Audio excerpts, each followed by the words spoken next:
Olá, seja bem-vinda, seja bem-vindo ao 39º episódio do projeto Psicanálise Paralela, um projeto de apresentação de textos do campo psicanalítico ou de autores de fora do campo que estão pensando, criticando, refletindo sobre a psicanálise. É um projeto, portanto, de leitura desses materiais para que um e outro possa se atravessar e ser atravessado pelos demais, de modo que a gente possa refletir, levantar questões e pensar nesses diferentes conteúdos, nessas diferentes discussões que estão sendo colocadas, tomando a psicanálise como o meio-chave para isso, né? O nosso foco de estudo.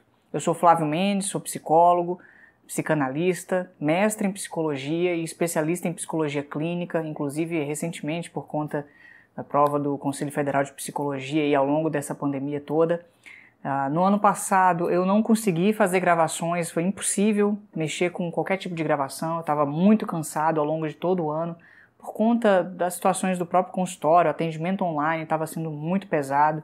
Esse ano eu já estou no consultório, retornando, finalmente para o consultório, mas também dificuldades familiares que foram surgindo por conta da pandemia, algo muito pesado para todo mundo passar, e a gente também viveu isso em casa, na família, e enfim, foi um ano muito difícil, Espero que esse ano seja um pouco melhor, mas a gente já está começando aí com notícias da própria Omicron, embora as coisas estão seguindo, esse conflito bélico da Rússia com a Ucrânia, enfim, coisas que a gente vai vendo o que suportando, vendo o que dá para fazer, não sei, suportando e passando e tentando caminhar apesar e com isso, Eu vinha no ano de 2020 fazendo os episódios do que eu chamava ser a segunda temporada do projeto Psicanálise Paralela.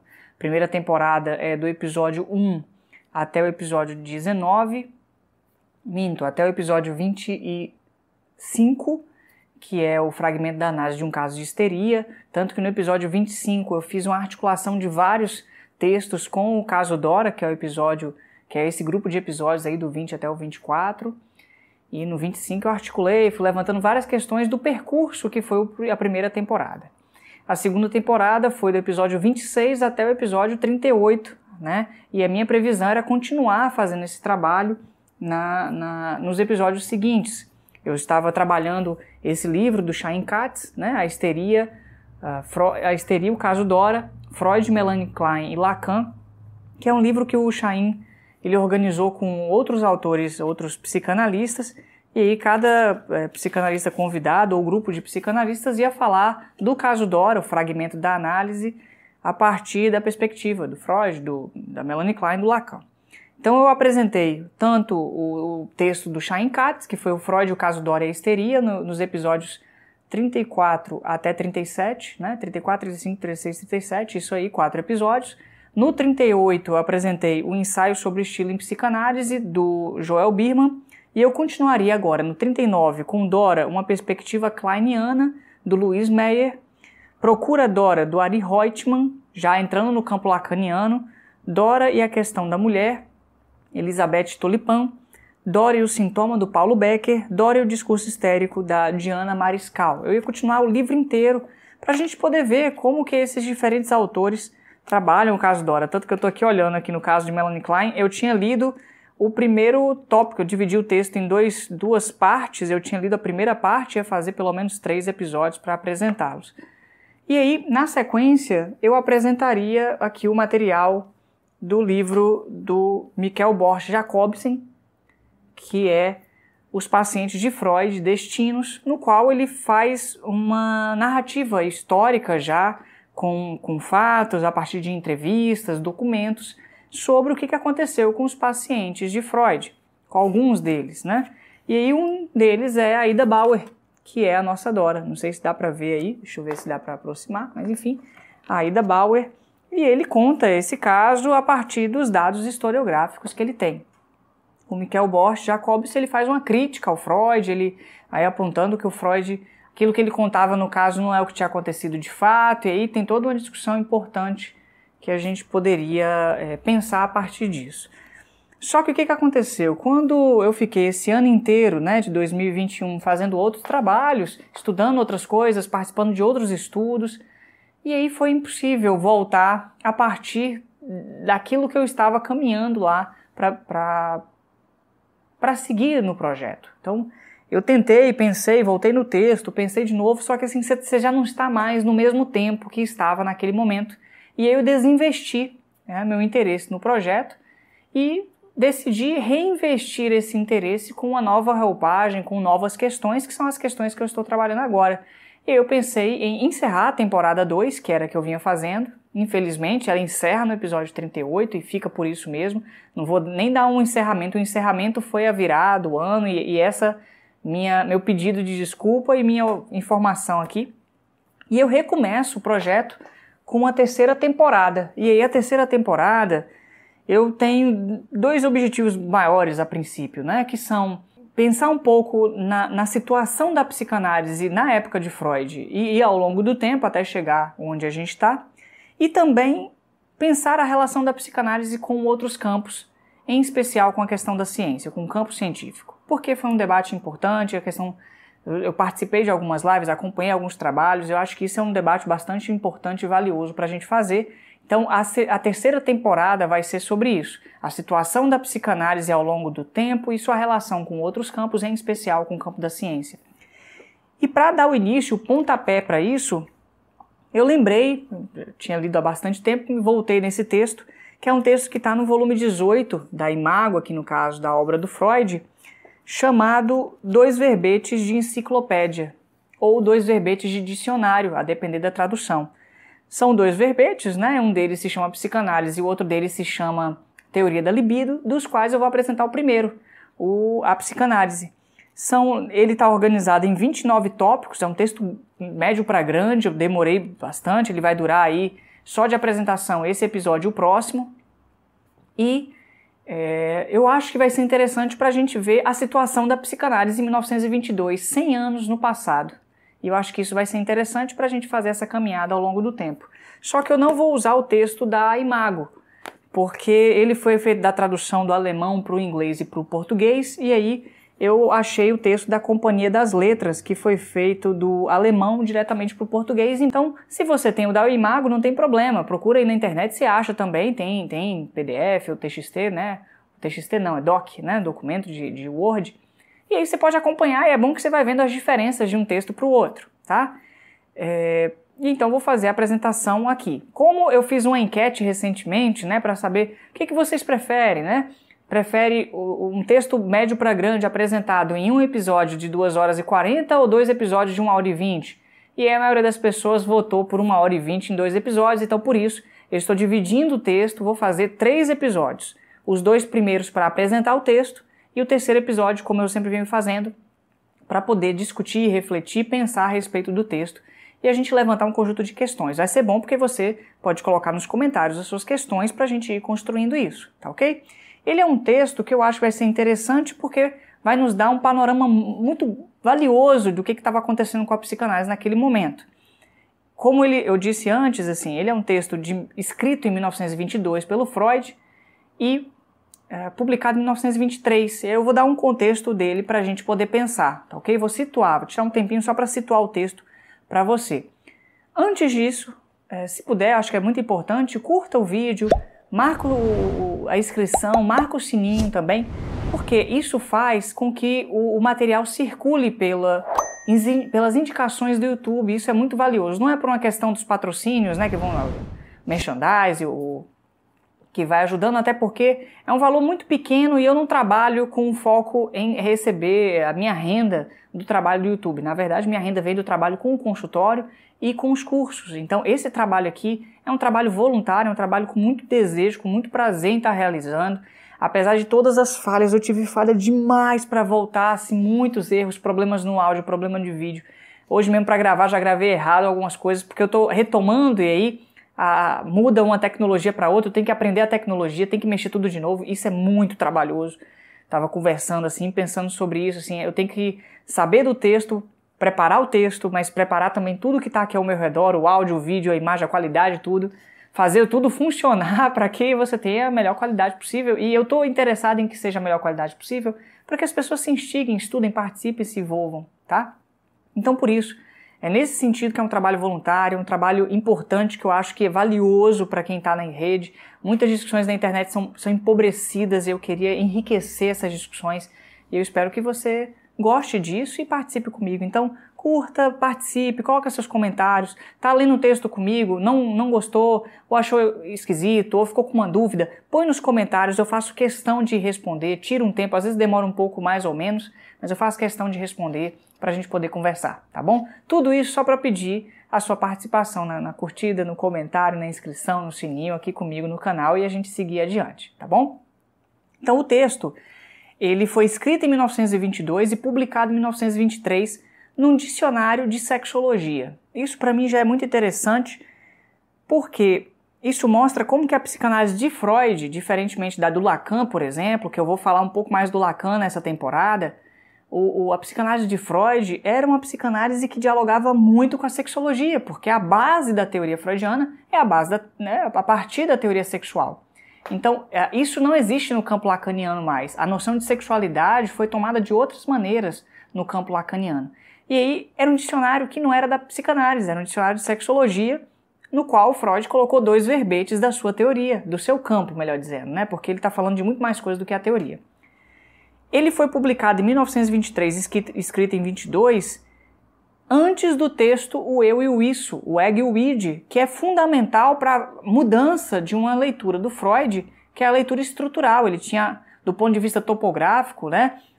Consciente, pré-consciente e inconsciente, ele vai agora para a chamada segunda tópica, que é a tópica estrutural, do eu, isso e supereu, o ego, id e superego. E aqui nesse texto não tem uma menção, uma nomeação desses registros, mas tem uma menção aos elementos que compõem esses registros, essas estruturas psíquicas. E isso é interessante porque a gente está vendo um texto anterior. Além disso, ao longo da apresentação, eu vou marcando para você pontos que são importantes, que falam de não atualizações que foram feitas ou atualizações que estariam por vir ainda nos anos seguintes. Se eu não falar agora nesse episódio, eu falo no próximo, porque isso vai depender da parte do texto que eu vou estar apresentando, tá bom? E isso vai ser muito interessante, porque a gente vai ver o que estava mudando na obra do campo psicanalítico de um ano para o outro, ou de um ano para outros, né, a seguir. A gente está aqui em 1922, há 100 anos no passado. Isso se você assistiu o vídeo em 1900, não tem como. Isso se você assistiu o vídeo em 2022, né? Se você assistir no próximo ano, vai ter um pouquinho mais de tempo. Bom, o texto está dividido em 29 tópicos, é um texto relativamente grande. Só que ao lê-lo, mais de uma vez, inclusive, eu fiz várias apresentações, eu fui me dando conta de que dava para organizar o texto em 4 partes. Isso por conta da forma como Freud vai desenvolvendo o texto. Em determinado momento ele começa a mudar a temática dos tópicos que ele está apresentando, porque é como se fosse um texto corrido dividido em tópicos. Quando ele faz a mudança da temática, eu entendi que ali podia encerrar uma parte do texto e colocar outra parte. Nesse sentido, eu dividi o texto em 4 partes. Então essa divisão é minha, a partir da leitura do texto. A primeira parte se chama Primórdios da Psicanálise. É assim que eu nomeei, porque o Freud vai contando qual é a história, as partes iniciais da construção do campo psicanalítico até chegar no momento da técnica da associação livre e da etiologia sexual da neurose. Esses 2 tópicos que eu acabei de falar são as 2 viradas do texto, quando ele passa dos primórdios da psicanálise para o segundo tópico chamado, que eu nomeei, né, como teoria da técnica psicanalítica. Ele vai começar a falar de associação livre e de interpretação, ele vai embora.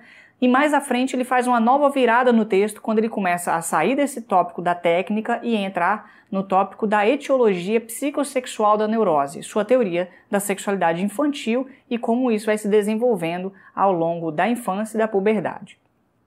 Mais um pouquinho à frente tem uma nova virada e uma mudança temática do texto quando ele começa a falar do destino e da pertinência da psicanálise, que aí é um outro tópico, é quando ele olha para a psicanálise enquanto um campo e olha ao redor dele para o futuro, o que ele espera, o que ele acha que a psicanálise vai passar ainda nos próximos anos, nas próximas décadas. Então eu dividi nessas 4 partes, organizaria da seguinte forma: pensa em um losango, eu acho que vai facilitar muito, e esse losango ele tem, não é, seus quatro lados. No eixo horizontal dele, se a gente pensar dessa forma, esses 4 vértices, dos 2 que estão na horizontal, né, que fazem uma linha horizontal, coloca aí os primórdios da psicanálise de um lado e do outro lado o destino e a pertinência da psicanálise. Por quê? No primeiro é a história da psicanálise e depois ele olhando para frente, olhando para o futuro da psicanálise. Os dois que estão nos outros vértices, que estão ligados verticalmente, é como se eles fossem paralelos um ao outro, porque eles têm uma relação de paralelismo, porque um diz respeito à teoria da técnica, né? Tanto que eu falei teoria da técnica psicanalítica, e o outro diz respeito à etiologia psicossexual da neurose. Eles não dizem respeito à história da psicanálise, mas à estrutura do campo, como o campo está funcionando. E aí do ponto de vista tanto da técnica quanto da teoria do desenvolvimento psicossexual da neurose. Por isso que eu organizei dessa forma, né? Só que aí você pensa, começando nos primórdios, abrindo para a teoria da técnica e depois para etiologia psicossexual da neurose e por fim fechando na parte do destino e da pertinência da psicanálise. Isso é interessante porque me ajuda a pensar melhor no texto e inclusive vai me ajudar a pensar isso no futuro, na discussão, né? No episódio 41, né? Hoje eu estou no 39, e nos outros textos que eu for apresentando, porque eu posso retomar essa configuração para a gente poder pensar em outros textos do campo psicanalítico, beleza? Acho que vai ser bem valiosa essa organização para a gente caminhar. Nesse episódio, o episódio 39, eu apresentarei a primeira e a segunda parte, os primórdios da psicanálise e a teoria da técnica psicanalítica. No episódio 40 do projeto, que é o próximo, já vou gravar daqui a pouco, eu vou apresentar a parte 3, que diz respeito à etiologia psicossexual da neurose, e a parte 4 sobre o destino e a pertinência da psicanálise. Tudo bem? Então vai anotando, se prepara, vamos seguindo no texto. Se você tiver alguma dúvida, coloca aí nos comentários, a gente vai perguntando, a gente vai conversando. Eu vou fazer o possível e faço questão, inclusive, de ler, de tentar responder e contribuir, inclusive pegar essas questões para voltar na discussão no episódio 41 e a gente poder levantar um grande debate sobre esse texto, tá bom? Então, seguindo, o texto se chama Dois Verbetes de Enciclopédia, na Imago. Aqui se chama Dois Verbetes para um Dicionário de Sexologia, que está na Companhia das Letras, ok? Antes de começar os tópicos do texto, ele tem um primeiro parágrafo que ele diz assim: psicanálise é o nome, de um procedimento para a investigação de processos psíquicos que de outro modo são dificilmente acessíveis. 2. De um método de tratamento de distúrbios neuróticos baseado nessa investigação. 3. De uma série de conhecimentos psicológicos adquiridos dessa forma, que gradualmente passam a constituir uma nova disciplina científica. Aqui a gente já tem 3 pontos muito importantes, né? Essa configuração são 3 nomes para psicanálise, 3 descrições para a psicanálise. A primeira, que é um procedimento para investigar processos inconscientes, a partir da sua noção do que são processos inconscientes. Segundo, essa investigação serve como método de tratamento para trabalhar com distúrbios neuróticos, e aí a gente vai ter que entender melhor isso. E terceiro, isso produz uma coletânea de conhecimentos psicológicos que formam uma nova disciplina científica. Essa noção de construir uma nova disciplina científica está presente no texto do começo ao fim. Eu vou apontando ao longo do texto todas as vezes que eu identificar que o Freud está mostrando ou marcando que ele vê a psicanálise como um campo científico. Então, o Freud tinha uma pretensão grande, importante, de transformar a psicanálise em uma ciência. E esse texto eu acho que é bem valioso para a gente poder pensar a respeito disso, tá ok? Para bem e para mal, para um lado e para o outro, como eu sempre faço, né? Levantando questões de elogio à psicanálise e de críticas à noção de amigo da psicanálise que a Elisabeth Rudinesc e o Jacques Derrida discutiram lá no episódio 15 do projeto Psicanálise Paralela, se eu não me engano. O amigo é esse que está ali numa posição tanto de reconhecer o campo e reconhecer que a psicanálise tem algo a contribuir, tem questões importantes e valiosas para o mundo, mas ao mesmo tempo não se omite diante dos seus equívocos, dos seus problemas, das suas dificuldades. E nesse sentido também aponta, o amigo não é aquele que fica só no elogio, é aquele que também mostra suas dificuldades. E eu acho que é nessa posição que eu me coloco para lidar com a psicanálise, te convido a gente a pensar dessa forma também, ok? Vamos lá então. Primeiro tópico, ele chama de história, os primórdios da psicanálise, né, essa parte. Ele fala que a melhor maneira de compreender a psicanálise é acompanhar sua gênese e evolução. E ele vai contar um pouco disso. Ele fala assim, nos anos de 1880 e 1881, o Dr. Breuer, que era um médico e fisiologista austríaco, vinha tratando uma paciente, uma jovem que adoeceu de uma grave histeria quando cuidava de seu pai enfermo. Essa paciente, não está aqui nomeando, mas é a Berta Pappenheim, que a gente conhece como Ana O, tá? Tá lá no próprio livro dos estudos sobre a histeria, no volume 2 da obra de Freud. A Ana O, eu falei sobre ela no projeto Psicanálise Paralela 35, no episódio 35, chamado Freud, o caso Dória e a histeria 2, do Chaim Katz, no qual ele fala sobre o lugar do psicanalista em relação à construção da sua teoria em função dos atendimentos clínicos, em função dos estudos de caso. E ali ele faz um comentário tanto elogioso, mas também crítico, importante, sobre como que alguns psicanalistas, o próprio Freud mesmo, levou algumas discussões clínicas para um certo viés, no sentido de não considerar algumas questões importantes do paciente, ou mesmo os lacanianos, tomando de uma forma muito rígida algumas questões da leitura do caso, né, de pensar que determinadas manifestações dos pacientes são manifestações de menor valor que outras e assim por diante. Então esses são pontos importantes, qualquer coisa você volta lá no Psicanálise Paralela 35, tá bom?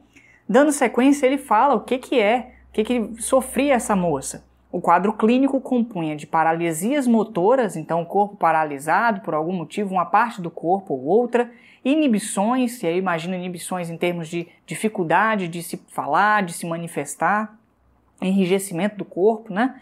Transtornos de consciência, né? Uma perda de consciência ou algum outro tipo de dificuldade. Eu lembro que da Ana O tendo dificuldade, inclusive, de falar na sua própria língua, só para você ter uma ideia.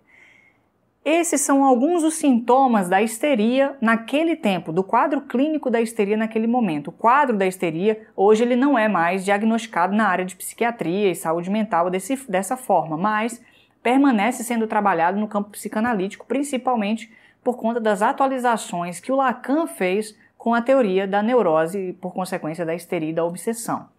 Mas naquele tempo ali, a gente está falando de 1880 em diante, ali no final do século XIX, começo do século XX, o século passado, a histeria era um quadro que se apresentava principalmente em mulheres daquele período, no final do século XIX, começo do século XX, com sintomas como a própria paralisia, anestesia, a perda da percepção de dor, confusão mental, múltipla personalidade, apatia e ataques nervosos.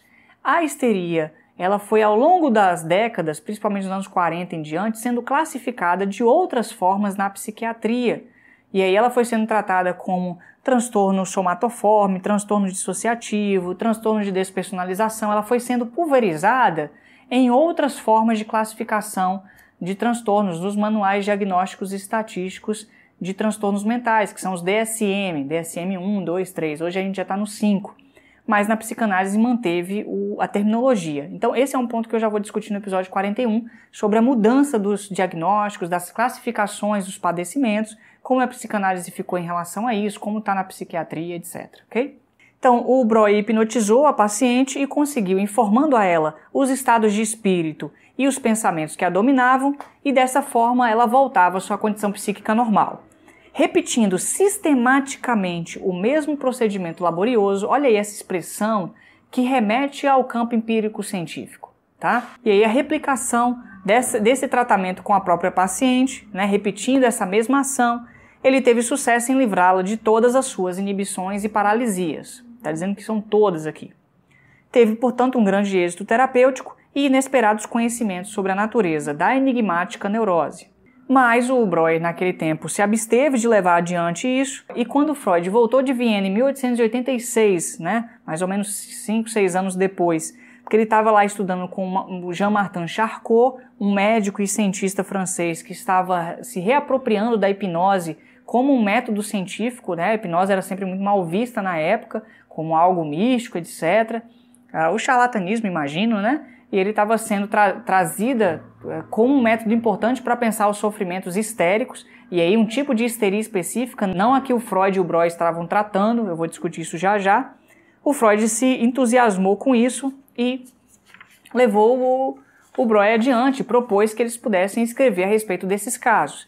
Eles publicaram então 2 materiais, um em 1893, alguns anos depois, chamado Sobre o Mecanismo Psíquico dos Fenômenos Histéricos, e um segundo em 1895, que foi o livro Estudos sobre a Histeria. Esses 2 textos estão lá no volume 2 da obra do Freud, para você conhecer os diferentes casos, as concepções que eles estavam defendendo naquele momento e os casos que eles tinham atendido. E eles designaram esse método que eles faziam com a hipnose de método catártico. É um método terapêutico baseado na hipnose, ok? Segundo tópico do texto, a catarse. Ele vê que ele está continuando com essa discussão. As investigações que eles dois construíram ali, Breuer e Freud, levaram a 2 resultados principais.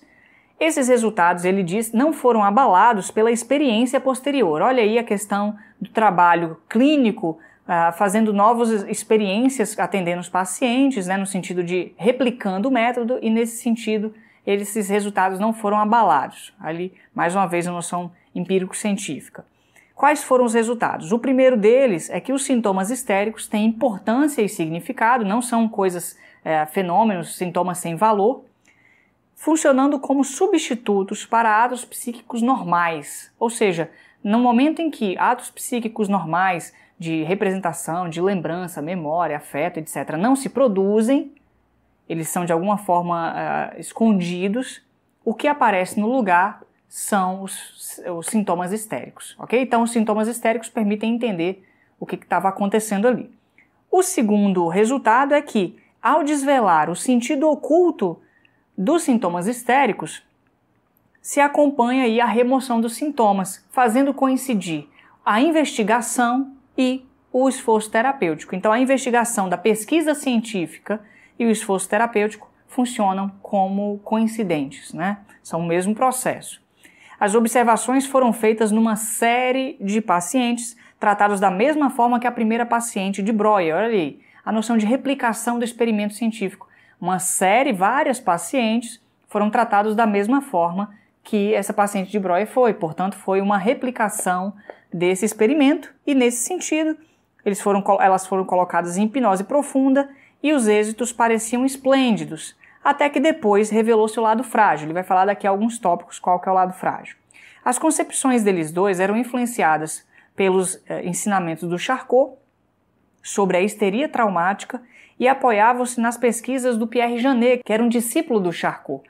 A histeria traumática era uma forma de histeria que se produzia em função de algum tipo de trauma físico, algum trauma relacionado ao campo médico, não um trauma psíquico, mas um trauma relacionado ao campo médico, de um acidente, uma violência, algum ataque que, por conta dessa perturbação do seu impacto, isso produzia um conjunto de sintomas histéricos. E o Charcot fazia testes ali mostrando como que uma pessoa que teve uma paralisia por conta de ter sofrido alguma coisa, bateu em algo, perdeu algo, machucou, essa paralisia, quando a pessoa era hipnotizada, podia ser deslocada ou transferida para uma outra parte do corpo. E aí o Charcot ia mostrando que a histeria traumática, ela tinha uma causa que era física, mas era, na verdade, um sofrimento psíquico. Entende? A causa não, mas o sofrimento sim. E aí o Freud e o Breuer se apropriavam disso. E também eles dois se apoiavam nas pesquisas do Pierre Janet, que eu vou falar um pouco do Pierre Janet daqui a pouco, mas ele era Ele era um psicólogo, psiquiatra e neurologista francês que estava fazendo um conjunto de investigações sobre os processos psíquicos inconscientes. Então, ele, Freud, Breuer, Charcot estavam ali todos pensando na existência de processos inconscientes. Vamos ver como é que isso vai se desdobrando. Desde o início, o Freud e o Breuer entenderam que o elemento afetivo se achava nessas pessoas em primeiro plano.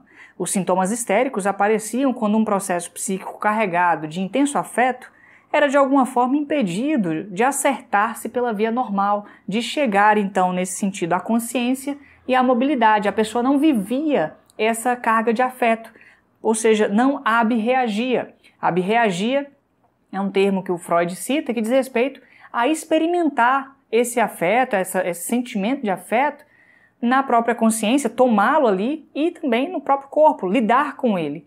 Ao invés disso, o afeto ficava entalado, ou seja, ele não era experienciado.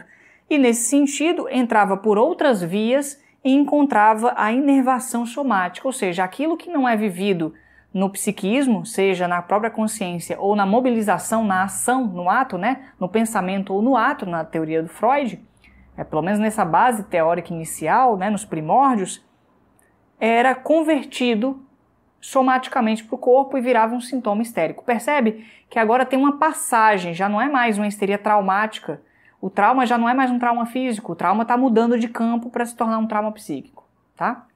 De pouco em pouco está acontecendo isso. Esse termo ab-reação, eu citei ele no episódio 4 do Psicanálise Paralela, que é um episódio chamado Feiticeiro e Sua Magia, do Claude Lévi-Strauss, no qual ele faz uma comparação da prática do xamã com a prática do psicanalista. E aí o psicanalista clássico, Lacan se apropria disso, mas na época era o psicanalista clássico, o psicanalista freudiano, tá? Nesse período, nesse texto, o Lévi-Strauss ele diz que, diferentemente do psicanalista que escuta o paciente para que o paciente ab-reaja, ou seja, ele experimente em ato ou pensamento os seus afetos entalados ou enlatados, aí vai no termo que você preferir, o psicanalista faz isso e ele próprio também faz isso em sua análise pessoal. O xamã é um ab-reator profissional, porque ele vive, ele experimenta a ab-reação vivendo aquilo que ele está dizendo sobre a pessoa que ele está cuidando. E nesse sentido, a pessoa capta, apreende essa afetação que o xamã está experienciando. Porque o xamã está ali lidando com o sofrimento, os padecimentos da pessoa e construindo ali uma estrutura narrativa que represente o seu sofrimento. E nesse sentido, isso tem efeito terapêutico, mas é o xamã que está vivendo esse conflito, entende? E aí isso produz efeito do outro lado. Então a ab-reação, o Lévi-Strauss tomou ali para ele isso, né? Continuando, o Freud diz assim, as ocasiões em que essas representações patogênicas em sofrimento iam aparecendo foram designados como traumas psíquicos. Olha aí, saiu do trauma físico, da histeria traumática, para o trauma psíquico, a partir dos novos estudos. E como pertenciam a épocas remotas da vida do indivíduo, eles dois entenderam que os histéricos sofriam em grande parte de reminiscências não resolvidas, de lembranças que não foram elaboradas, que não foram tratadas, não foram resolvidas e ficaram ali entaladas ou enlatadas com a pessoa. Essa noção da passagem do trauma enquanto histeria traumática para o trauma psíquico, eu discuti no episódio, acho que foi o 36 do Psicanálise Paralela, que é o Freud, o caso Dora e a histeria 3, do Chaim Katz, no qual ele usa o conceito de derivação do Foucault para falar que o Freud fez uma derivação conceitual do termo trauma, que vinha do campo médico, para um trauma psíquico. E nesse sentido, ele alterou o conceito, ou seja, ele mudou o conceito para pensar no trauma psíquico, mas também carrega alguma coisa que vem da noção do trauma médico, no sentido de algum impacto. E aí, o trauma psíquico seria produzido por conta de algum impacto psíquico, algum processo psicológico que foi mais intenso afetivamente, por exemplo, algo assim, tá? Volta lá qualquer coisa. Os textos do Chaim Katz eu gostei bastante. Esses 3 episódios foram muito interessantes, assim. E o 4, né, onde eu discuto vários pontos dele. Ele continua então. A catarse ocorria então mediante a abertura do caminho para a consciência e a descarga normal do afeto. A hipótese de processos psíquicos inconscientes era necessária, era parte indispensável dessa teoria. E aqui é importante porque a teoria do Freud estava sendo construída com esses outros autores num momento em que a concepção de época era de que não existiam processos inconscientes.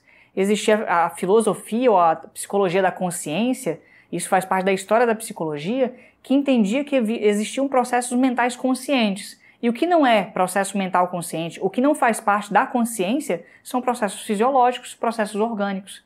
O Freud estava ali com esses autores, esses outros médicos e cientistas, tentando construir uma noção intermediária entre a mente consciente e a biologia e o funcionamento orgânico. Por isso, a noção de processos psíquicos inconscientes. Esse é um ponto que eu discuti no episódio 1 do projeto, que foi o texto Algumas Lições Elementares de Psicanálise, no qual o Freud, esse é um texto de 1938, ele escreveu, foi publicado em 40, o Freud morreu em 39, então virou um texto póstumo.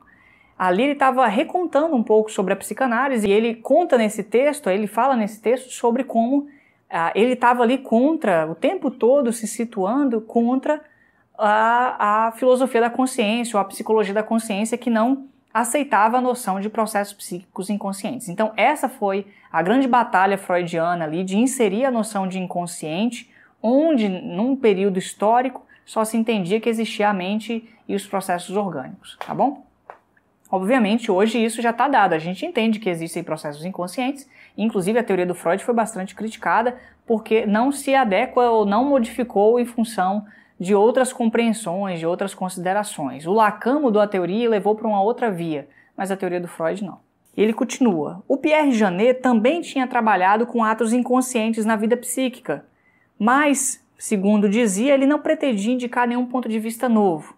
E o Breuer trouxe muitas contribuições importantes para pensar os processos de excitação no interior da psique, mas essas considerações não foram tratadas nos outros anos e ali findaram as suas contribuições a essa área de conhecimento. Então, esses dois autores se afastaram ali desses trabalhos com o Freud. E aí eu acho importante citar, porque o Freud não fala disso aqui, que é o seguinte, o Pierre Janet, ele estava criando uma teoria psicológica dos processos psíquicos inconscientes e sobre a produção da histeria, que era uma proposta que compreendia processos psíquicos inconscientes por meio de falhas constitucionais, ou seja, ao longo do desenvolvimento aconteciam problemas na constituição do psiquismo e isso ia produzindo esses sintomas histéricos. Por conta disso, ele propunha inclusive um tratamento que era uma análise psicológica, de ir sistematicamente acompanhando as palavras do paciente rigorosamente e ir pegando essas palavras e restituindo os antecedentes pessoais e a história da doença para que então pudesse fazer o método terapêutico. De alguma forma, tem uma coisa parecida com o que o Freud estava fazendo, embora o Freud foi construindo outra proposta. Não se trata de uma forma sistemática de acompanhar as palavras, tanto que o Freud disse, nesse texto mesmo ele fala, não se trata de ficar ali preso nisso, daqui a pouco a gente vai ver. Então foi criando uma rivalidade entre os dois, até que em 1913, num congresso internacional de medicina, o Janet fez uma crítica muito feroz contra o Freud e sua teoria, e os médicos, naquele momento o Freud já estava gozando de algum prestígio já, porque ele passou uma época mais difícil, ali ele já estava com a situação melhor, e os médicos meio que colocaram o Janet num descrédito muito grande, ele meio que perdeu todo o peso do trabalho dele nessa situação, nesse contexto. Então, para você ver como que essas rivalidades e os confrontos entre profissionais, entre grupos, de acordo com o movimento social no campo científico, no campo, enfim, no campo deles ali era da medicina, né? Isso vai fazendo que uma coisa ou outra continue, né? Vingue ou não, né? Ou regrida, ou tenha sucesso para continuar. Essa é uma discussão importante sobre a questão da ciência, que inclusive eu trouxe lá no Problema da Demarcação com o Karl Popper, né? Foi o episódio 9 do Psicanálise Paralela. E o Breuer, os dois, na verdade, se afastaram por conta da discordância sobre a sexualidade infantil. O Breuer não aceitava essa teorização e o Freud foi insistindo com ela, que inclusive é o que ele vai falar na terceira parte do texto, que eu vou falar no episódio 40 do Psicanálise Paralela. Tá? Então, houve esses afastamentos aí que ele não citou os motivos, mas em outros textos ele vai citando. Entramos então no tópico 3 do texto, que é a transição para a psicanálise, ainda nos primórdios. Ele diz, nos estudos sobre a histeria já havia diferenças nas concepções dele com o Breuer. Então ele vai contar quais são essas diferenças. Ele diz, Breuer supunha que as ideias patogênicas manifestam efeitos traumáticos porque surgiram durante estados hipnóticos, no momento em que a função psíquica estava limitada. Estado hipnótico são estados de sono, ou estados de perda de consciência, estados de sonolência, etc. Nesse sentido, percebe que a teoria que o Breuer estava construindo é de que esses processos acontecem espontaneamente por conta de um momento de uma perda da consciência, né? Ou seja, a pessoa não está num estado lúcido e nesse momento vão se produzindo essas ideias patogênicas que vão produzindo os sintomas histéricos. Perceba que é espontâneo, ok? Ele fala da versão dele, a proposta dele. Ele fala, o autor dessas linhas, ele próprio, o Freud, rejeitava essa explicação acreditando que uma ideia se torna patogênica quando o seu conteúdo contraria as tendências dominantes da vida psíquica. Contraria as tendências dominantes, existe um conflito psíquico. Esse conflito provoca a defesa, ele põe entre aspas, do indivíduo. Ou seja, não se trata de um processo espontâneo. Na verdade, há um conflito psíquico, um conflito que a gente chama de dinâmico ou psicodinâmico, entre tendências, uma que é aceita, outra que não é aceita, esse conflito produz então uma defesa, a partir disso os sintomas vão se produzindo, os sintomas histéricos. Dá para perceber que já está aqui dada uma noção muito básica da teoria freudiana, que é o ponto de vista dinâmico da sua teoria, e que deu margem, por exemplo, para o Jonathan Shedler, no episódio 19, eu acho, se eu não me engano, a eficácia da psicoterapia psicodinâmica, ele discutia isso, assim, a psicanálise, ali a gente não usa mais alguns conceitos freudianos, mas a gente entende a psicanálise como uma psicoterapia psicodinâmica, por conta de um conflito psíquico. Ou seja, os padecimentos não se produzem espontaneamente por conta de alguma dificuldade, alguma falha, mas por conta de um conflito, ok? E ele segue. O Janet atribuía também aos histéricos uma outra concepção, que era uma incapacidade constitucional de manter unidos seus conteúdos psíquicos. Uma incapacidade constitucional porque ao longo do desenvolvimento da vida da pessoa, constitucionalmente, uma incapacidade vai se colocando e por conta disso, os conteúdos psíquicos vão se elidindo, se separando e provocando padecimentos, ideias patogênicas, etc. Percebe que também é uma teoria descritiva e espontânea da produção dos sintomas histéricos. A do Freud é uma teoria dinâmica por conta de um conflito de forças. Tudo bem? Isso é muito importante para a gente entender, e importante inclusive para eu mencionar, porque tem outras teorias que não são psicodinâmicas. A do Lacan mesmo não é psicodinâmica. Então, se eu colocar no mesmo bolo do Freud e a teoria do Lacan, a gente vai ter um conflito, porque as duas não partem de princípios iguais. E aí eu vou discutir isso no episódio 41, ok? Ele continua falando então, depois o Breuer e o Freud se separaram, e ele fala que as duas inovações que fizeram ele próprio deixar o terreno da catarse já haviam sido mencionados nos estudos sobre a histeria. Após o afastamento de Breuer, elas foram ponto de partida para outros desenvolvimentos. Quais são essas duas inovações? A associação livre e a etiologia psicossexual da neurose. E aí o Breuer e o Freud já não concordavam mais. Tópico 4. O abandono da hipnose. Aqui está sendo o caminho para encerrar essa primeira parte e abrir as duas outras partes que são simultâneas. Uma dessas inovações baseava-se numa experiência prática e levou a uma mudança na técnica. Aqui a gente está falando da associação livre, saiu da hipnose para a associação livre. A outra consistiu num avanço no conhecimento clínico da neurose, que é a etiologia psicossexual da neurose. Então perceba que as duas inovações são os pontos que eu fiz para distinguir as duas próximas partes do texto. A partir do momento que ele começa a falar da associação livre mesmo, enquanto regra de trabalho, eu entro na teoria da técnica psicanalítica, a segunda parte, e a partir do momento que ele começa a falar sobre a etiologia psicossexual da neurose, eu entro na terceira parte do texto, seguindo adiante, porque as duas, elas estão juntas aqui, enquanto duas inovações, uma técnica e uma teórica, e nesse sentido elas estão relacionadas. Logo se verificou, olha aí mais uma vez um termo empírico científico, que as expectativas terapêuticas que eles depositaram, lembra que ele falou ali, falou uns 2 pontos atrás, assim, 2 tópicos atrás, ela teve grandes êxitos terapêuticos, mas havia algumas dificuldades, ele vai falar disso agora. Né? Quando se verificou ali que as expectativas terapêuticas que eles depositavam no tratamento catártico em estado hipnótico não chegavam a cumprir-se inteiramente. É certo que o desaparecimento dos sintomas ocorria paralelamente à catarse, à produção da catarse e, por consequência, à abreação. Mas o êxito geral dependia totalmente da relação do paciente com o médico. Ou seja, era a relação do paciente com o médico que fazia, como uma consequência da sugestão ali no contato, na relação com o outro, com que o paciente fosse ficando melhor por conta de acreditar no trabalho que estava ali colocado. Esse elemento é muito importante, ele até fala, se essa relação era perturbada, ou seja, havia uma dificuldade nela, os sintomas reapareciam, ou seja, os sintomas não se resolviam de fato. Isso é muito importante porque eles estavam ali descobrindo o elemento fundamental de qualquer processo terapêutico, que é a relação do profissional com o paciente. Crucial até hoje e para sempre.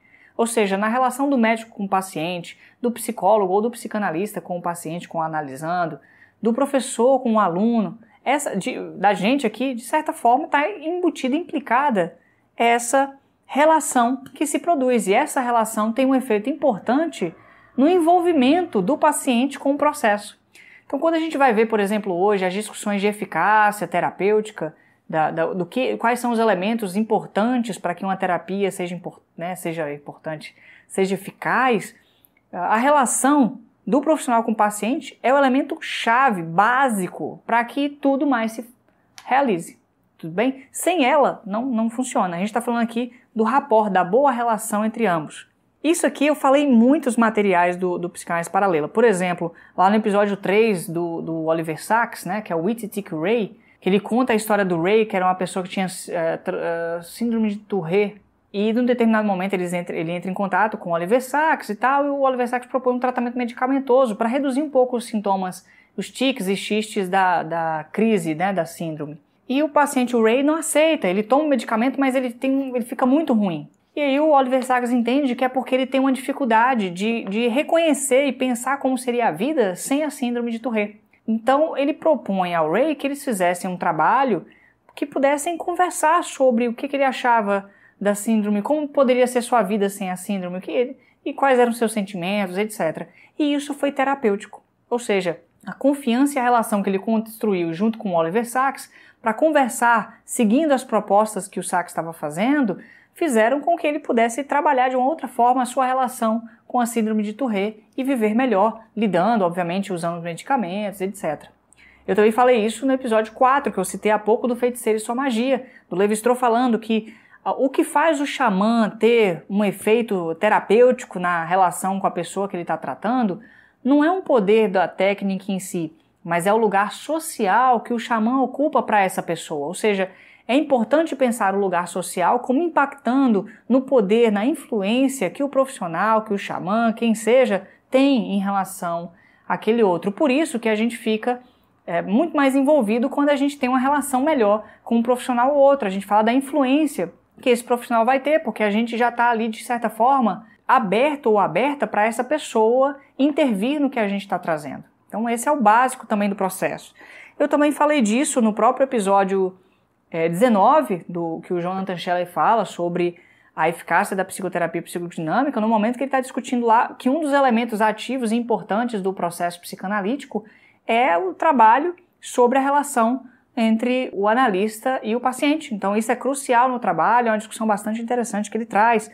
Também falei disso no episódio 29 do Lacan sobre a intervenção sobre a transferência, discutindo sobre essa relação que se produz. É claro que ele vai para um outro debate distinto do Freud, mas é bem importante também. E assim por diante. Se eu parar para pensar aqui, anotar, tem várias coisas aí para a gente pensar. E eu citaria ainda 2 outros episódios, que são o 5 e o 6, são muito interessantes porque eles fazem parte dos primeiros episódios do projeto. O 5 se chama Tratamento Anímico ou Psíquico, escrito por Freud em 1890, no qual ele está ali apresentando a importância da palavra e de como o médico pode tomar a palavra como uma fonte de poder de influenciar positivamente o paciente. E isso por conta do método hipnótico. Ele estava fazendo uma defesa da hipnose ali. Então vale a pena voltar nesse texto porque ele está falando da magia das palavras, ele compara com outras práticas, etc., né? As práticas mágicas. É bem interessante isso. É o poder da palavra, é impressionante o seu poder mesmo.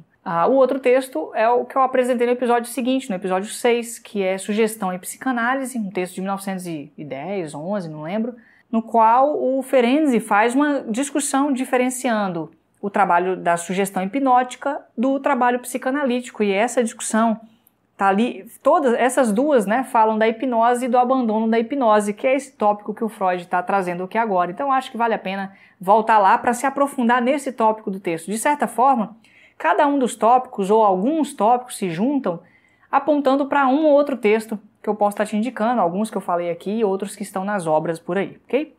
E ele fala de um outro problema, que é o pequeno número de pessoas que podiam ser colocadas em hipnose profunda também dificultava e limitava a aplicação do método catártico. Então, por isso, ele abandonou e decidiu deixar a hipnose de lado.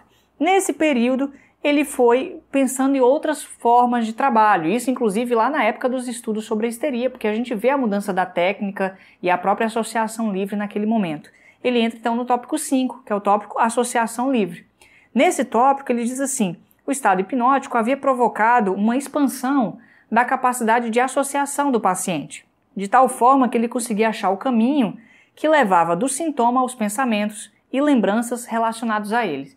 Então, você tem os sintomas e a partir da hipnose isso fazia com que as associações aumentassem e a pessoa conseguia ir para as lembranças e pensamentos relacionados. Percebe aí que já tem uma configuração topográfica colocada dos sintomas para as lembranças e pensamentos relacionados. Aqui está o começo do que ele vai falar daqui a pouco, que é o ponto de vista topográfico da teoria freudiana. Então, o ponto de vista dinâmico é o conflito de forças no psiquismo. O ponto de vista topográfico é essa configuração psíquica entre a consciência e o inconsciente, a superfície e as profundezas do psiquismo. Tá?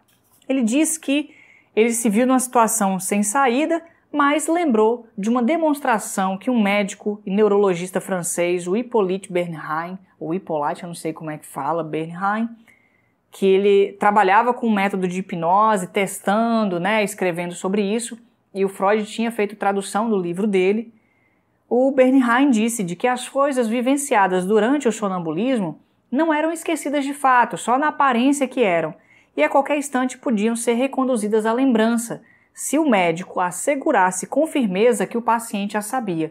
E aí o Freud foi usando da técnica do dedo na testa, Olha, quando eu tirar o dedo da sua testa, você vai se lembrar exatamente do que é. Ou seja, está exortando o paciente por meio da sugestão, não mais hipnótica, mas da sugestão, que ele se lembre. Então, ele foi mudando a técnica, mantendo a sugestão nesse primeiro momento, mas saindo da sugestão hipnótica, de que ele vivenciasse isso hipnoticamente, de forma hipnotizada. O Bernheim insistiu, então, para que seus pacientes não hipnotizados comunicassem suas associações para achar, através desse material, o caminho para o que havia sido esquecido ou defendido. Então, esquecido ou defendido remetem aí à configuração dinâmica do processo.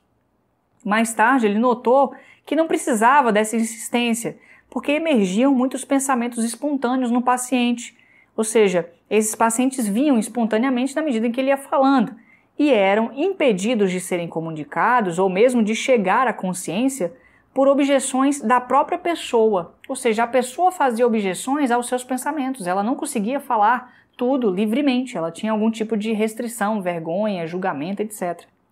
Na expectativa, naquele tempo ainda não verificada, mas depois confirmada por ampla experiência, olha aí mais uma vez o termo de verificação, olha aí mais uma vez a questão da ampla experiência, sempre da repetição desse procedimento nos casos, casos individuais de estudo de caso. Na expectativa de que tudo ocorria ao paciente num determinado ponto, devia estar intimamente ligado a esse ponto, ou seja, tinha uma expectativa de que à medida que ele ia falando, ia se chegar em qual era o ponto em questão que estava sendo defendido ou esquecido.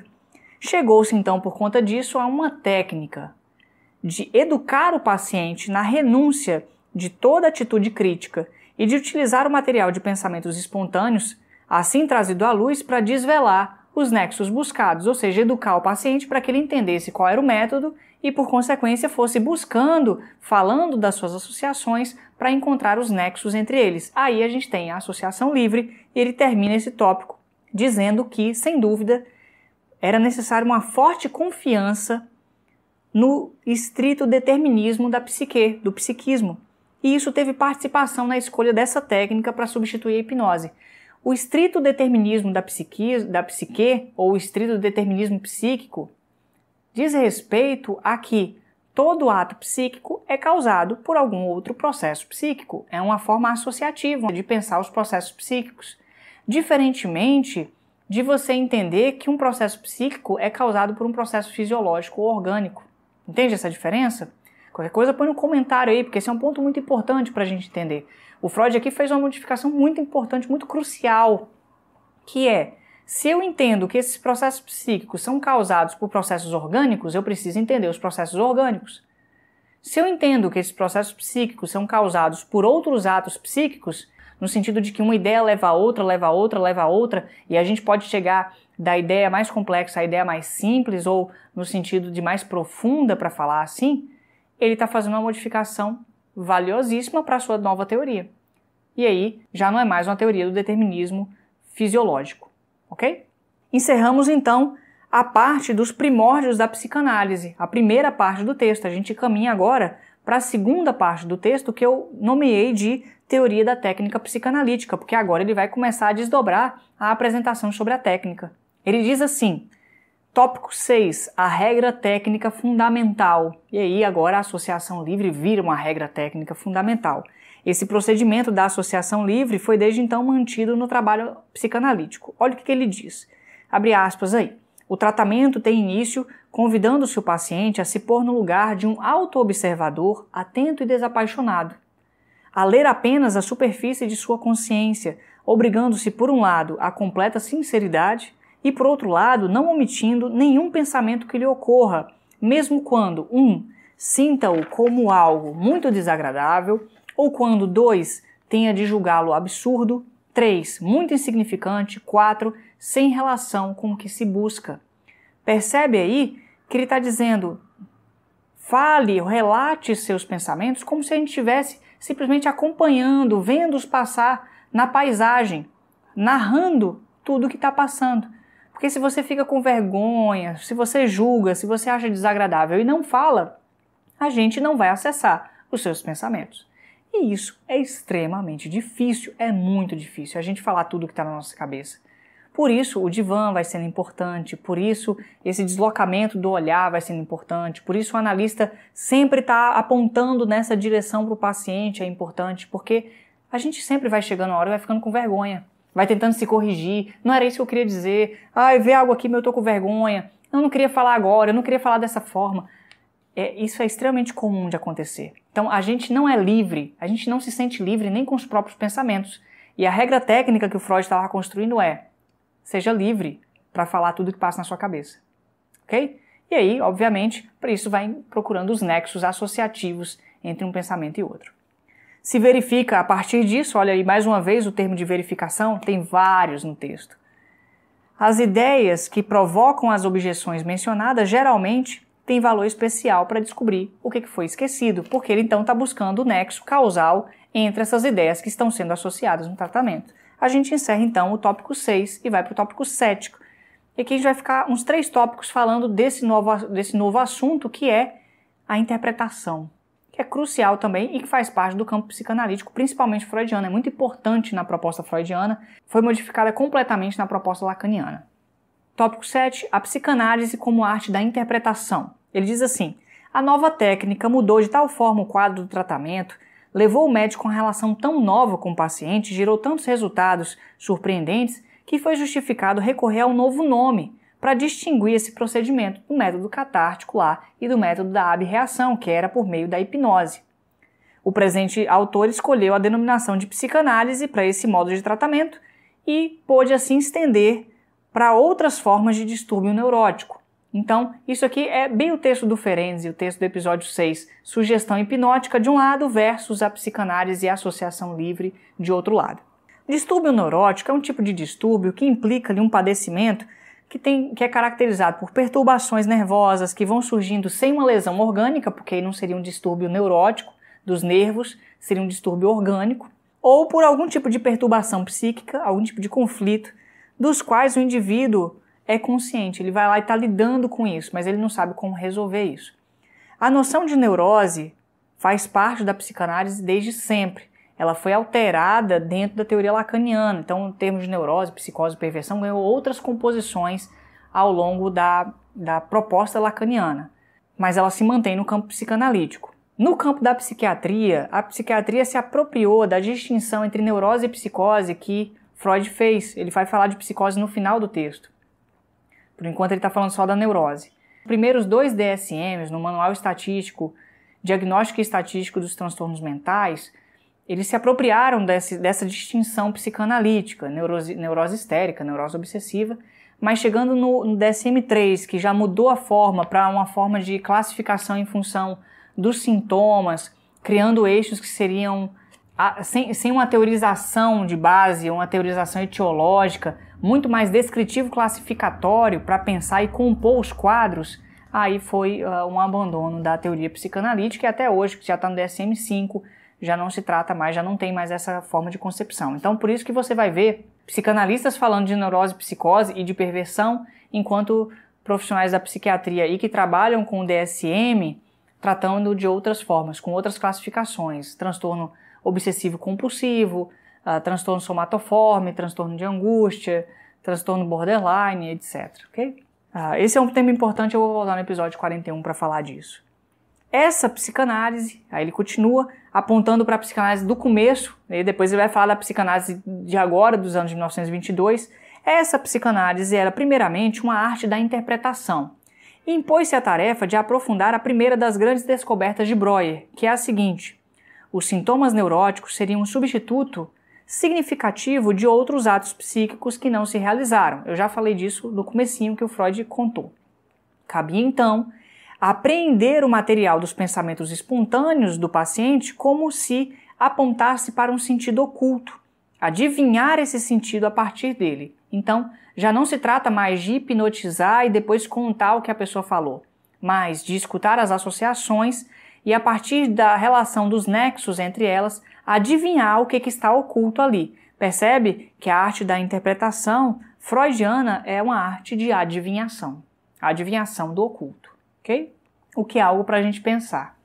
Logo, a experiência mostrou que o comportamento mais adequado para o médico no tratamento seria entregar-se com atenção uniformemente flutuante ou atenção equiflutuante, a depender do texto, atenção flutuante, ou seja, não deixar a atenção presa a nada. Ele vai contar, ele diz, uma atenção flutuante à sua própria atividade mental inconsciente, se deixar levar por aquilo que o paciente está dizendo e o que você está ali, deixando aquilo reverberar nos seus próprios pensamentos.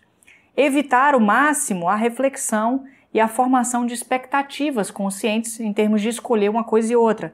Não pretender fixar especialmente na memória nada do que houve, para deixar que a memória inconsciente possa fazer o seu trabalho. E assim apreender, captar o inconsciente do paciente com o seu próprio inconsciente.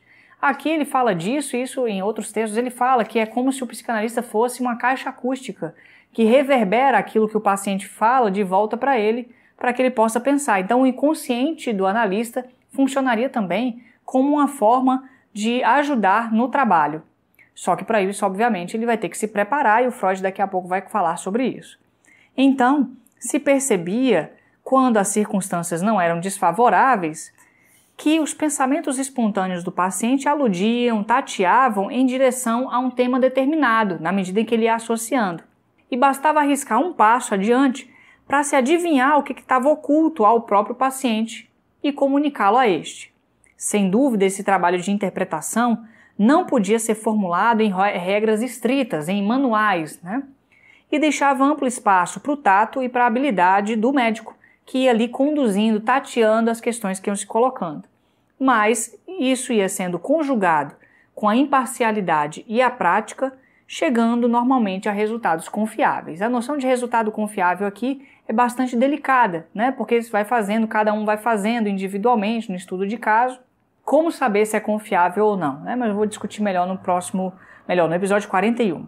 Isto é, que podiam ser confirmados mediante a repetição em casos similares. E aí, mais uma vez, a noção da pesquisa empírico-científica, a noção do estudo de caso, que é bem presente na proposta psicanalítica, ou seja, se trata de atendendo paciente a paciente e acumulando informações de forma indutiva para que isso possa confirmar a teoria e tal. Isso recebeu críticas do Karl Popper lá no episódio 9 do Psicanálise Paralela, o problema da demarcação. Ele fez críticas ao Freud por vários motivos, dentre os quais esse aí.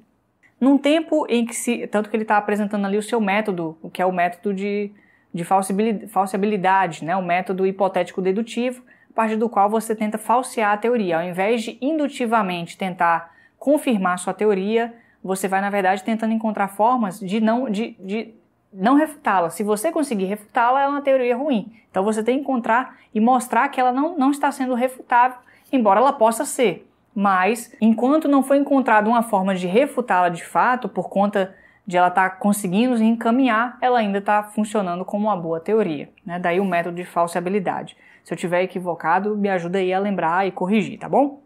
Ele continua. No tempo em que se sabia tão pouco sobre o inconsciente, a estrutura das neuroses e os processos patológicos por trás delas, tínhamos de ficar satisfeitos em dispor de uma técnica assim, ainda que os seus fundamentos teóricos deixassem a desejar. Ou seja, não tinha ainda a teorização tão bem construída ainda, tão refinada como foi ficando depois, porque é uma teoria extremamente refinada do Freud, né? Cheia de meandros, cheia de elementos complexos, etc. E que muita gente não gosta e critica, entra na dificuldade de validação, etc. Né? Na psicanálise de hoje, olha ele distinguindo, ela é utilizada da mesma forma, mas com o sentimento de maior segurança e melhor compreensão de seus limites. Então ele vai distinguindo essas psicanálises em 2 tempos. Ele entra então no tópico 8. E o tópico 8 e o tópico 9 são importantes porque neles o Freud, 9 e o 10 na verdade, o Freud vai fazer então agora uma transposição da associação livre sobre os sintomas para outros fenômenos da vida psíquica. E isso vai fazendo uma equivalência entre esses fenômenos. O tópico 8 ele vai falar dos atos falhos e das ações casuais, e depois no tópico 9 e 10 ele vai falar sobre os sonhos, ou seja, sintomas, atos falhos, atos casuais, sonhos vão sendo colocados em equivalência para pensar os processos psíquicos. Então, tópico 8, a interpretação dos atos falhos e das ações casuais. Ele diz assim: foi um triunfo da arte da interpretação na psicanálise mostrar que certos atos psíquicos frequentes das pessoas normais, ou seja, já não está mais do campo da neurose, para os quais até então não se buscava uma explicação psicológica porque se tinha explicações fisiológicas e orgânicas, devem ser entendidos como os sintomas neuróticos, ou seja, ele está equivalendo a compreensão, o entendimento dos diferentes fenômenos da vida normal e da vida patológica. Isto é, possuem um significado que não é conhecido da pessoa e pode ser facilmente encontrado mediante a análise. E agora ele vai dizer quais são esses fenômenos.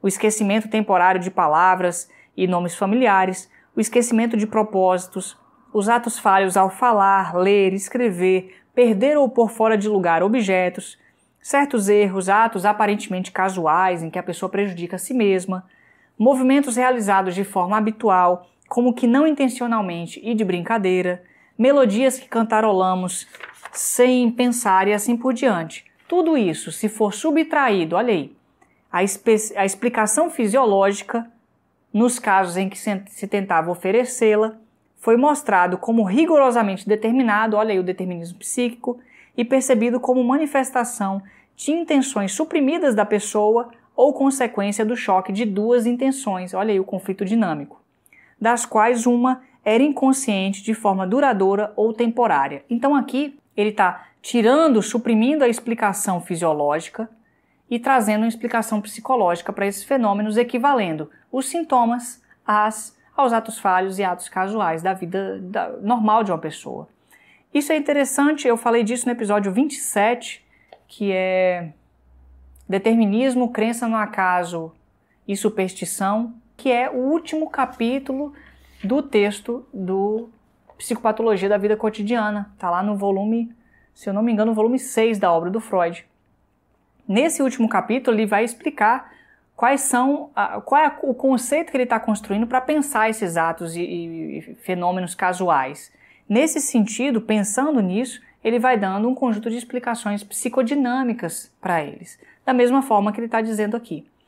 Isso aqui, hoje é algo importante para pensar, porque, por exemplo, eu estou aqui falando para você quantas vezes eu tentei fazer esse projeto e quantos equívocos e erros e problemas que eu fui tendo, seja do aparelho, seja de eu esquecendo de uma coisa e outra.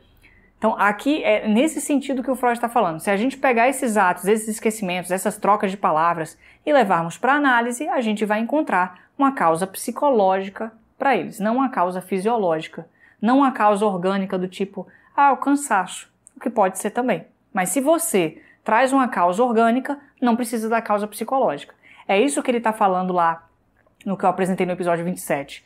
Você conseguindo entender que ele faz parte da vida normal e não é exatamente um problema, não é patológico, e que ele também vem como algo fugidio e você tenta se esquivar, né, dizer, simplesmente veio na minha cabeça, eles ali de alguma forma podem ser pensados como processos psicológicos. Então não são todos os fenômenos e atos psíquicos, não são todos os esquecimentos e erros, são aqueles para os quais você não encontra uma causalidade orgânica ou um tipo de padecimento nele. Ele tem que ter necessariamente uma configuração específica, uma característica específica para você pensar a partir do método freudiano.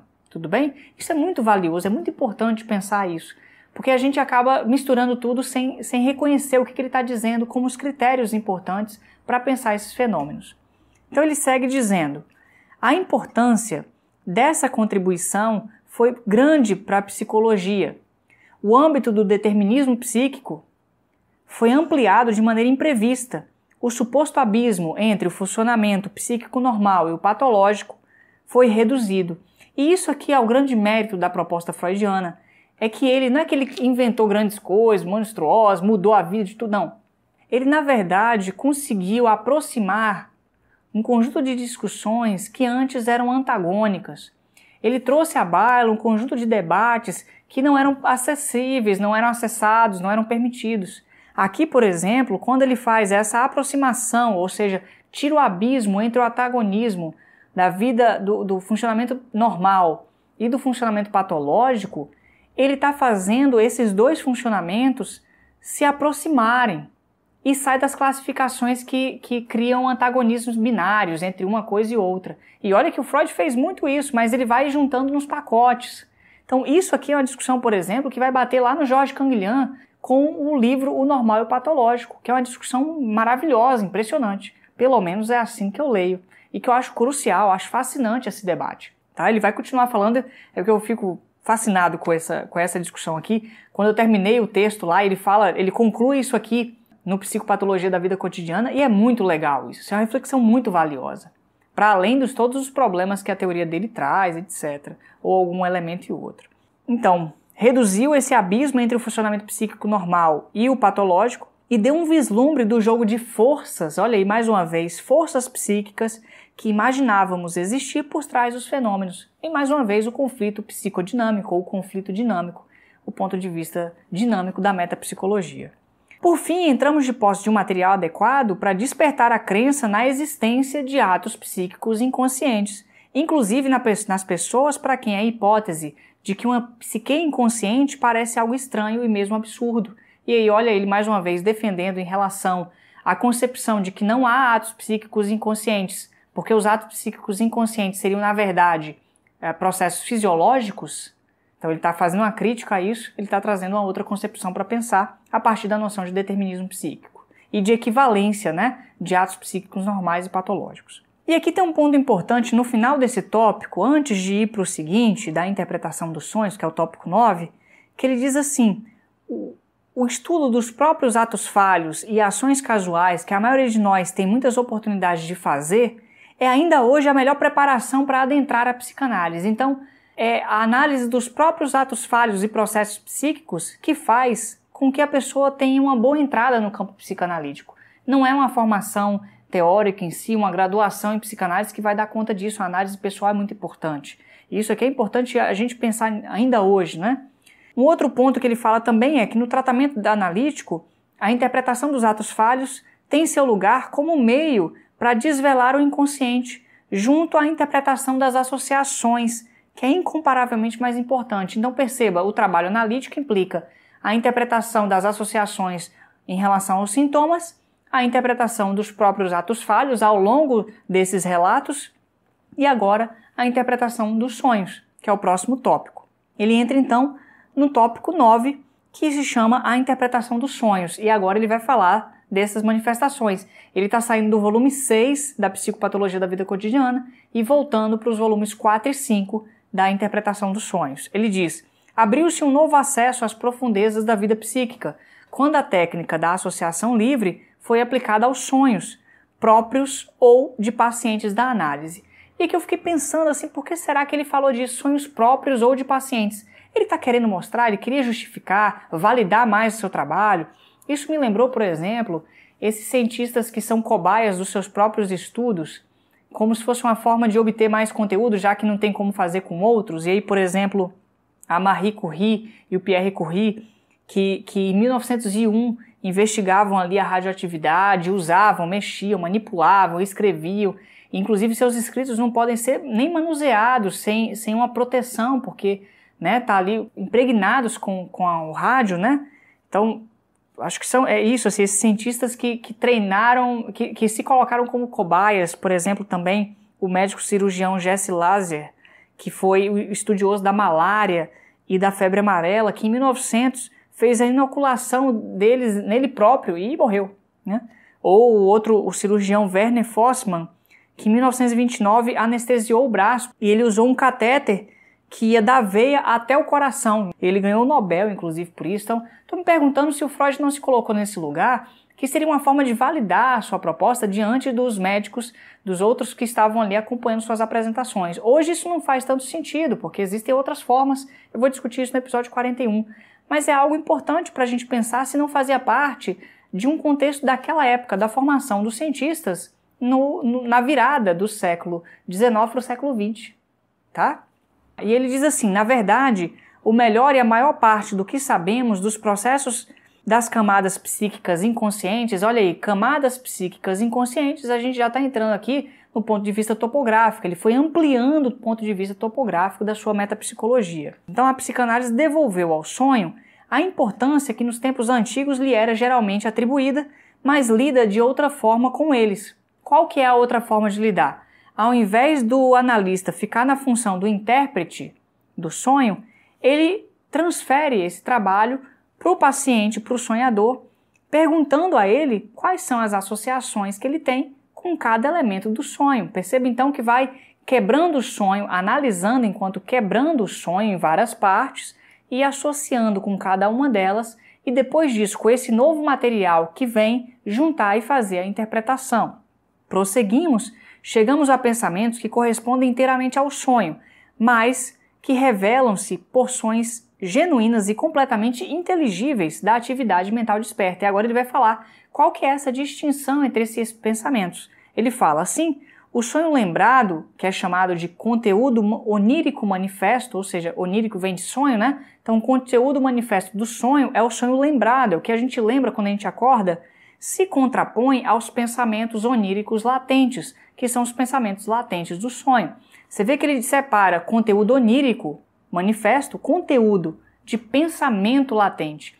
Conteúdo porque já tem uma organização ali, já tem um trabalho sobre ele, diferentemente dos pensamentos, que são pensamentos que estão ali não necessariamente conectados, soltos, alguns articulados, e o Freud vai juntando isso para poder fazer a interpretação. Então aí você tem a superfície, que são os conteúdos manifestos, e o latente, que são os processos, os pensamentos oníricos latentes. Olha a distinção entre a consciência e o inconsciente aí colocada. O processo que converte esses pensamentos latentes em sonho, que faz a transformação, se chama trabalho onírico. E o processo contrário a ele se chama interpretação do sonho. Então, o processo onírico faz com que os pensamentos latentes se transformem no conteúdo manifesto. E o conteúdo manifesto, quando é associado na análise e interpretado, vai fazer chegar aos pensamentos latentes. Tudo bem? Essa é a distinção que ele faz. Por ter uma relação com a vida desperta, esses pensamentos latentes são chamados de resíduos diurnos, que são os resíduos do dia a dia em termos das percepções cotidianas, uma lembrança, uma memória, um sentimento que a gente teve, mas que ficou ali perdido ao longo do dia porque a gente estava focado em outras coisas. Isso vai construindo pensamentos residuais, diurnos.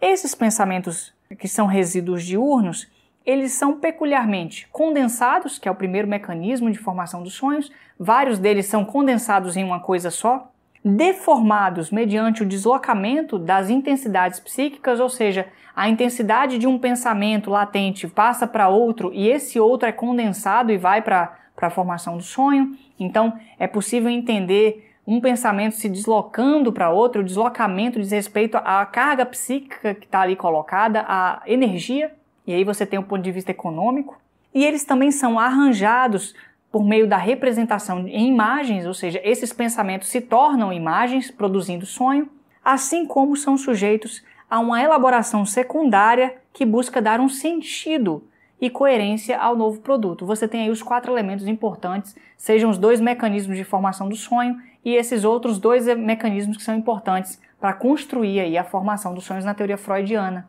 Isso está lá no capítulo 6, no capítulo 6 e 7 da interpretação dos sonhos no volume 4 da obra do Freud, ok? Ele então percebe que ele está aqui apresentando o ponto de vista topográfico, dando a dimensão do deslocamento que traz aí a intensidade psíquica, que vai apontar para a libido depois, E agora ele vai para o tópico 10, que se chama teoria dinâmica da formação do sonho. Então ele passa da topografia do sonho para o dinamismo, o processo dinâmico de formação dele. Ele diz: não houve dificuldades, então, de compreender a dinâmica da formação do sonho. A força motriz do sonho não vem dos pensamentos latentes, os residuais, mas vem de um impulso inconsciente reprimido. Olha aí a teoria já econômica sendo colocada do ponto de vista econômico, mas também do ponto de vista dinâmico, do ponto de vista que traz aí a relação entre as forças psíquicas e as intensidades da energia que está ali colocada nessas forças. Um impulso inconsciente reprimido durante o dia, não aceitado, não acessado pela consciência, faz com que os resíduos diurnos, esses pensamentos latentes que vão se juntando ao longo do dia, estabeleçam contato, e a partir desse material que vai se articulando, que vai se juntando, esses impulsos engendram para si uma realização de desejo. E aí é uma teoria importante que o Freud construiu, que é a teoria de que o sonho, ele diz em seguida, todo sonho, marca isso, porque daqui a pouco eu vou trazer uma questão nova, lá no final, na última parte, todo sonho é, por um lado, uma realização de desejo inconsciente, porque o desejo, em termos do impulso inconsciente, um impulso ali que vem da profundeza do psiquismo, se lança no sentido da consciência ou na mobilização, e como ele é reprimido por conta de alguma coisa, de algum conflito de força psíquica, ele se relança articulando os pensamentos latentes e fazendo a produção do sonho. Então, todo sonho é, por um lado, uma realização de desejo do inconsciente. Por outro lado, é uma realização do desejo normal de sono que deu início a este. Então, a pessoa está dormindo, quando ela está ali no caminho prestes a acordar por algum motivo, ela produz um desejo de continuar dormindo. Esse desejo de continuar dormindo se aproxima e se vincula a algum desejo inconsciente reprimido que se lança no sentido da realização de um desejo produzindo sonho. O sonho vem então satisfazendo o desejo de dormir e também um outro desejo quanto impulso inconsciente. Isso na teoria freudiana, que é uma teoria que inclusive tem várias críticas, né? O próprio Lacan faz a crítica, muda a proposta da teoria, foi por outras vias para pensar essas questões. Ele então continua: se a gente reduz o sonho a seus pensamentos patentes, ele pode representar qualquer coisa que ocupa a vida desperta. Pode ser uma reflexão, pode ser uma advertência, um propósito, uma preparação para o futuro imediato ou a satisfação de um desejo não realizado. Ou seja, se a gente ficar só no conteúdo manifesto do sonho, a gente vai ficar só fazendo esse catálogo de diferentes possibilidades aí da nossa vida cotidiana, da nossa vida psíquica. Mas o trabalho analítico se voltaria para aquilo que diz respeito aos processos inconscientes. E isso aqui que é importante, a gente vai ver um pouco mais do que ele vai falar à frente. O caráter irreconhecível do sonho manifesto é, em parte, consequência da transposição dos pensamentos oníricos para um outro modo de expressão que pode ser chamado de arcaico. Aqui eu não sei explicar porque que ele está falando disso, mas é igualmente efeito de uma instância limitadora, de uma instância de rejeição crítica que também funciona durante o sono. É natural supor que há uma censura onírica, que consideramos também responsável pela deformação dos pensamentos oníricos no sonho manifesto. Essa censura onírica é também uma expressão das mesmas forças psíquicas que durante o dia retiveram e reprimiram o desejo inconsciente. Então perceba aí, mais uma vez, do ponto de vista dinâmico para pensar a formação do sonho, desse conflito de forças psíquicas. Valeu a pena, ele diz, aprofundar a explicação dos sonhos, porque o trabalho analítico mostrou que a dinâmica da formação do sonho é igual à dinâmica da formação dos sintomas. Então perceba que, do ponto de vista dinâmico da proposta freudiana, vários desses elementos e fenômenos da nossa vida, sonhos, sintomas, atos falhos, xistes, equívocos que sejam, todos eles têm uma equivalência, ou seja, têm uma mesma formação. Isso aqui remete ao que eu falei no episódio, se eu não me engano, no episódio 33. Não, foi no 34, é isso aí. O 33 é da Sueli Zupac. Freud, o caso Dória Histeria 34, é o Freud do caso Dória Histeria 1, no qual o Chaim Katz fala da noção de estrutura que foi sendo construída na própria teoria freudiana. A teoria freudiana é uma estrutura em que vários desses elementos se articulam uns aos outros, mas também a noção de estrutura diz respeito à relação entre os fenômenos psíquicos e o inconsciente, ou seja, na superfície do psiquismo, na consciência, na mobilidade, nos atos cotidianos, existem vários fenômenos. e todos eles são diferentes entre si. Mas todos eles estão relacionados aos mesmos processos psíquicos inconscientes por conta do determinismo psíquico. Nesse sentido, se todos eles se articulam aos mesmos processos latentes, todos eles são equivalentes, porque eles apontam para a mesma coisa. Então, se no trabalho de análise o trabalho vai no sentido da superfície das associações até os pensamentos latentes, o tempo todo a gente vai estar buscando quais são esses conflitos psicodinâmicos que estão se produzindo na base da formação de qualquer fenômeno que está se produzindo na vida da pessoa, ok? Ele continua falando sobre esses conflitos. Ele fala assim: numa e noutra formação do sonho, sintoma, reconhecemos um antagonismo entre duas tendências psíquicas, no sentido de forças ali. Uma é inconsciente, geralmente reprimida, que busca a satisfação, busca a realização de desejo. A outra é provavelmente parte do eu consciente, desaprovadora e repressiva. Então, um conflito. Qual que é essa parte que é inconsciente, geralmente reprimida, que busca satisfação? O isso. E a outra parte é o eu consciente. Ou seja, é um conflito entre o eu e o isso. Um antagonismo entre as duas estruturas que ele vai propor no ano seguinte a esse texto. Nesse sentido, produz-se um conflito e o resultado desse conflito é uma formação de compromisso entre as duas estruturas. Então, o sonho, os sintomas, os atos falhos, os X, etc., são formações de compromisso entre o eu e o isso. Daqui a pouco ele vai falar do super-eu também, ele não fala nessa parte, vai falar na parte 3 do texto. E ele diz assim: essa formação de compromisso realiza os dois lados, mas de forma incompleta. O significado teórico dessa concordância é esclarecedor, e aí ele explica: como o sonho não é um fenômeno patológico, ela evidencia que os mecanismos psíquicos que produzem os sintomas da doença também se acham presentes na vida psíquica normal, que as mesmas leis envolvem o normal e o anormal, e que os resultados da pesquisa com neuróticos e doentes mentais podem não ser irrelevantes para a compreensão da mente sadia. Ele voltou na mesma discussão sobre o normal e o patológico, que não há um abismo entre eles, que eles todos têm os mesmos processos, as mesmas leis. Esse é o grande mérito da proposta freudiana nesse aspecto, ou seja, no que diz respeito ao funcionamento do psiquismo, o mérito dele é equivaler todos esses fenômenos. No ponto de vista da etiologia psicossexual da neurose, que daqui a pouco vem, o mérito é outro, a questão já é outra. Mas aqui eu acho que é isso, e eu vou discutir isso melhor no episódio 41, tá bom? E a gente chega no último tópico da parte 2, que é a teoria da técnica psicanalítica. É o tópico chamado o simbolismo. Ele diz assim: ao estudar a forma de expressão criada pelo trabalho onírico, deparamos-nos com um fato surpreendente de que determinados objetos, atividades e relações são representados no sonho, indiretamente até certo ponto, por símbolos, que o sonhador utiliza sem saber do seu significado, e a respeito dos quais suas associações nada costumam produzir. Então, o que o Freud foi vendo aqui com os outros psicanalistas? Que o paciente ia associando tudo que vinha à cabeça, mas em alguns elementos ele não conseguia associar. A partir disso, o que eles foram construindo? A teoria de que esses elementos não associados na história individual da pessoa remetem à história da espécie humana, à história da humanidade. Entende isso? Então aqui, para mim, já é um pronto muito claro, né? Tá pronto, que é o seguinte: o Freud tinha uma teoria que considerava os aspectos de desenvolvimento da ontogênese da pessoa, ou seja, a construção do ser ao longo do seu desenvolvimento enquanto indivíduo, e por isso ele pode associar, porque as associações remetem à sua experiência de vida, às suas memórias na vida, mas também alguns elementos que fazem parte do seu psiquismo dizem respeito não à sua história individual, mas à história da espécie, nesse sentido, à filogenia, ou seja, ao desenvolvimento da espécie, da humanidade.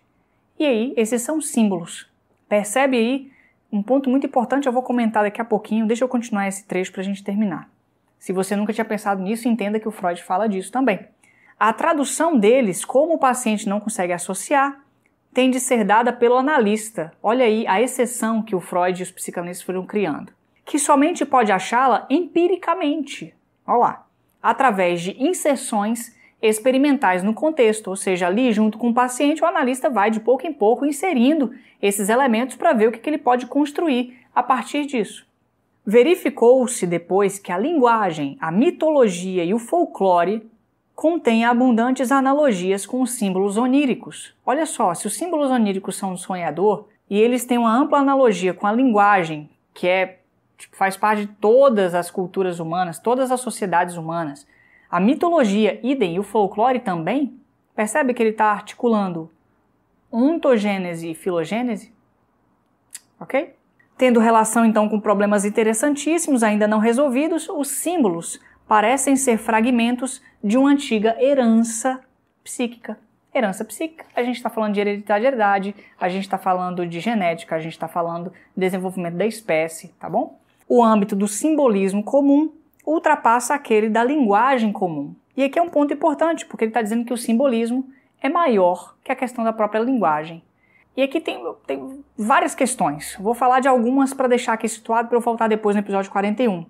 A primeira delas é que o Freud aqui abre brecha para as interpretações simbólicas e não mais as interpretações com base na associação livre. Então já existem dois tipos de interpretações. As interpretações são sempre com base na associação livre, pensando nos atos falhos, nos sintomas, nos xistes, nos sonhos, mas naquilo que não se pode associar, o analista começa a trabalhar com as interpretações simbólicas. Isso dá margem para interpretações selvagens, porque o analista vai começar a interpretar com o que é dele ali, seja da teoria, seja do que ele estudou, etc. Tanto que ele está falando de inserções experimentais no contexto. Outro ponto, pega o volume 5 da obra do Freud, tem um texto chamado Sobre os Sonhos. Ali, um dos tópicos lá para metade do texto, ele fala sobre esse tema do simbolismo. Ele diz assim: obviamente, a interpretação deve ser feita com base nas associações do paciente e tem que esperar chegar até um ponto em que já está muito evidente qual que é o tema, o assunto que está ali em questão. Mas, considerando isso, é possível pensar na possibilidade da existência de símbolos universais. E esses símbolos podem ser, por exemplo, eu lembro de alguns agora, depois eu posso procurar outros. Sonhar com rei e rainha remetem aos pais. Sonhar com príncipe e princesa remetem à própria pessoa do sonhador. Sonhar com caverna, gaveta, bolsinha, ou seja, cavidades que têm um interior, remetem ao útero. E tem uma pancada de outros símbolos universais. Muitos analistas do campo lacaniano, Lacan em especial, fez muita crítica a essa noção de simbolismo, porque ele já foi trabalhando com a noção de simbólico, que veio do Lévi-Strauss, estudando Roman Jakobson e Ferdinand de Saussure. E aí o simbólico não tem a ver mais nada com o simbolismo. Então, é uma discussão que vem pela via linguística. E aí, o Lacan está reposicionando o que é a linguagem no campo psicanalítico, que o Freud aqui via como algo importante, mas o simbolismo ultrapassa a linguagem. Entendeu? Enquanto o simbólico lacaniano depende da estrutura da linguagem. A estrutura linguageira é importante para o Lacan. Um outro ponto é, o Jung foi além nessa apresentação do Freud, e o Freud teve algumas concordâncias com Jung a respeito do simbolismo, mas o Jung foi muito além, construindo a noção de inconsciente coletivo. O Freud tem a noção de consciente, pré-consciente e inconsciente, e o Jung tem a noção de consciente, inconsciente individual e inconsciente coletivo. E o inconsciente coletivo diz respeito ao reservatório desses elementos da espécie, ou melhor, desses elementos que fazem parte do desenvolvimento da humanidade. Entende? E aí são passados hereditariamente, são passados pela genética. Pelo menos é assim que eu entendo. Se eu estiver errado, você me ajuda a pensar nisso, tá bom? Então, são vários pontos que tocam aí na noção de simbolismo, eu deixo isso para a gente pensar. E aqui encerra a parte 2 do texto, que é a parte da teoria da técnica psicanalítica.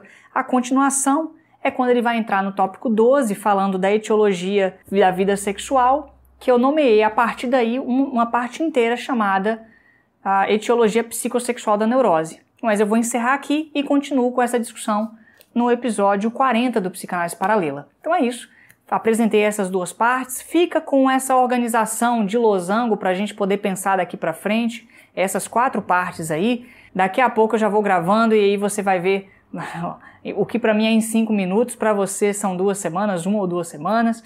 Né? Mas é isso mesmo, funciona dessa forma. Coloque seus comentários, suas questões, suas dúvidas, suas sugestões, seus elogios e críticas, para eu poder pensar nisso e juntar esses materiais para pensar o episódio 41, para a gente construir um debate muito interessante, tá ok? Fico aguardando você para a gente poder fazer essa discussão. E eu espero que você se sinta convocada ou se sinta convocado a caminhar comigo, implicado e implicada, para a gente fazer essa caminhada, retomando o projeto Psicanálise Paralela nesse ano de 2022, fazendo esse percurso aí a partir dessa nova temporada, que é uma temporada de psicanálise, a posição da psicanálise ao longo do tempo e a relação da psicanálise com a ciência, tá certo? E, mais uma vez, seja bem-vinda e bem-vindo a esse projeto que eu sou apaixonado por essa proposta. E eu espero que você também se apaixone por ela, tá certo? Até mais. Tchau, tchau.